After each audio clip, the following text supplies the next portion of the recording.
Banking हो या shopping, travelling हो या एंटरटेनमेंट, पढ़ाई से लेकर बिजनेस तक सब कुछ अब टेक्नोलॉजी पर निर्भर हो गया है। तो ऐसे में अब आने वाले समय में टेक्नोलॉजी की ग्रोथ रोके नहीं रुक सकती। नमस्कार, मैं हूं Pankaj Matpal, certified financial planner, और आज मैं बात करूंगा ICICI prudential IT index fund की, जिसका एनएफओ 28 जुलाई से 11 अगस्त तक ओपन है। Global IT industry 5.2 trillion US dollar के मार्क की तरफ बढ़ रही है और इंडिया में उम्मीद है कि बाय ईयर 2025 इंडिया के टोटल जीडीपी में आईटी इंडस्ट्री का कंट्रीब्यूशन करीब 10% रहेगा।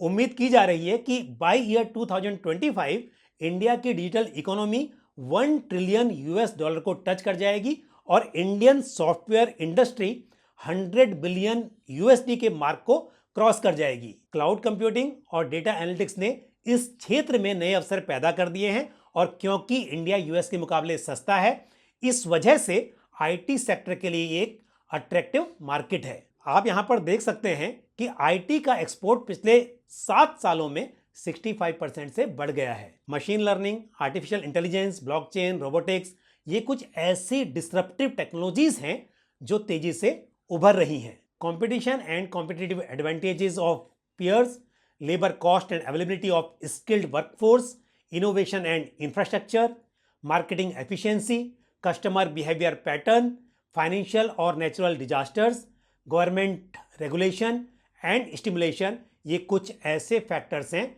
जो आईटी सेक्टर की ग्रोथ को इन्फ्लुएंस करते हैं। और यदि इन सब का फायदा उठाना है तो इन्वेस्टर्स को आईटी सेक्टर में एक्सपोजर लेना चाहिए, और इसके लिए आईसीआईसीआई प्रूडेंशियल म्यूचुअल फंड ने लॉन्च किया है निफ्टी आईटी इंडेक्स फंड। जैसा कि एक इंडेक्स फंड किसी इंडेक्स की परफॉर्मेंस को रेप्लिकेट करता है और जो इंडेक्स का पोर्टफोलियो होता है उसे मिमिक करता है, तो ICICI Prudential Nifty IT index fund Nifty IT index fund की परफॉर्मेंस को ट्रैक करेगा। यदि आप आईटी टीआरआई की परफॉर्मेंस को निफ्टी 50 टीआरआई के साथ कंपेयर करेंगे तो आप पाएंगे कि निफ्टी आईटी टीआरआई यानी कि Nifty IT total return index ने निफ्टी 50 टीआरआई के मुकाबले बेहतर परफॉर्म किया है। यदि किसी इन्वेस्टर ने 30 जून 2012 को निफ्टी 50 टीआरआई इंडेक्स में 1 लाख रुपए इन्वेस्ट किए हों तो एज ऑन 30 जून 2022 यानी कि 10 साल में वो बढ़कर हो गए होंगे 3,38,082 रुपीस। लेकिन वहीं यदि इन्वेस्टर ने 1 लाख रुपए निफ्टी आईटी टीआरआई इंडेक्स में इन्वेस्ट किए हों सेम डेट को यानी कि 30 जून 2012 को, तो एज ऑन 30 जून 2022 उसकी वैल्यू हो जाएगी 5,46,525। तो यानी कि पिछले 10 सालों में निफ्टी 50 टीआरआई इंडेक्स के मुकाबले निफ्टी आईटी टीआरआई इंडेक्स की परफॉर्मेंस काफी बेहतर रही है। इंडिया की एक्सपोर्ट मार्केट में आईटी इंडस्ट्री की काफी बड़ी हिस्सेदारी है, इसलिए अक्सर देखा जाता है कि जब रुपया डॉलर के मुकाबले डेप्रिसिएट होता है तो Nifty IT TRI index better return deliver करता है। आप यहां पर देख सकते हैं कि 3 साल के होराइजन में आईटी सेक्टर ने बाकी सेक्टर्स को आउट परफॉर्म किया है। निफ्टी आईटी इंडेक्स की रिबैलेंसिंग एवरेज 6 मंथ में होती है और इसके करंट पोर्टफोलियो में 10 कंपनीज हैं। यदि टॉप 5 कंपनीज की बात की जाए तो Infosys, TCS, tech Mahindra, HCL और विप्रो हैं। आप यहां पर देख सकते हैं कि ईयर 2012 से 2021 तक 10 में से 5 बार निफ्टी आईटी टीआरआई ने निफ्टी 50 टीआरआई के मुकाबले बेटर परफॉर्म किया है। और हमने अक्सर देखा है कि जब जब बाजार में तेज गिरावट के बाद रिकवरी आई है तब तब आईटी सेक्टर तेजी से उभरा है और अलग अलग पीरियड्स में निफ्टी आईटी टीआरआई ने निफ्टी 50 टीआरआई के मुकाबले बेटर कंपाउंडेड एनुअल ग्रोथ दर्ज की है। ICICI Prudential Nifty IT index fund एक open ended IT index fund है। इसमें मिनिमम 1,000 रुपीज से इन्वेस्टमेंट की शुरुआत की जा सकती है और फिर 1 रुपये के मल्टीपल्स में इसे बढ़ाया जा सकता है। एडिशनल परचेस मिनिमम 1,000 रुपीज का किया जा सकता है, तो यानी कि इन्वेस्टर्स यदि एसआईपी करना चाहें तो मिनिमम 1,000 रुपीज की एसआईपी यहां पर की जा सकती है। तो ऐसे इन्वेस्टर्स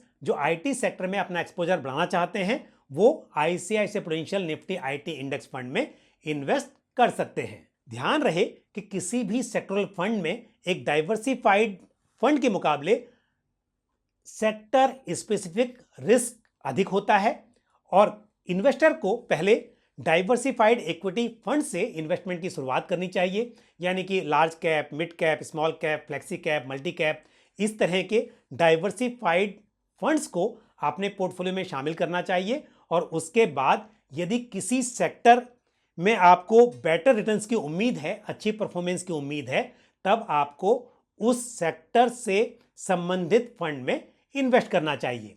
तो जैसा कि मैंने यहां पर एक्सप्लेन किया कि आने वाले समय में आईटी सेक्टर में अच्छी तेजी की उम्मीद है, तो ऐसे इन्वेस्टर्स जो पहले से ही डाइवर्सिफाइड फंड्स में इन्वेस्ट कर रहे हैं, वो यदि एडिशनल एक्सपोजर चाहते हैं आईटी सेक्टर में, तब वो इस फंड में इन्वेस्ट करने पर विचार करें। तो मुझे उम्मीद है ये जानकारी आपको पसंद आई होगी। वीडियो को लाइक करना और शेयर करना ना भूलें, और साथ ही इस फंड से रिलेटेड या ओवरऑल म्यूचुअल फंड से रिलेटेड आपका कोई सवाल है तो आप कमेंट बॉक्स में पोस्ट कर सकते हैं।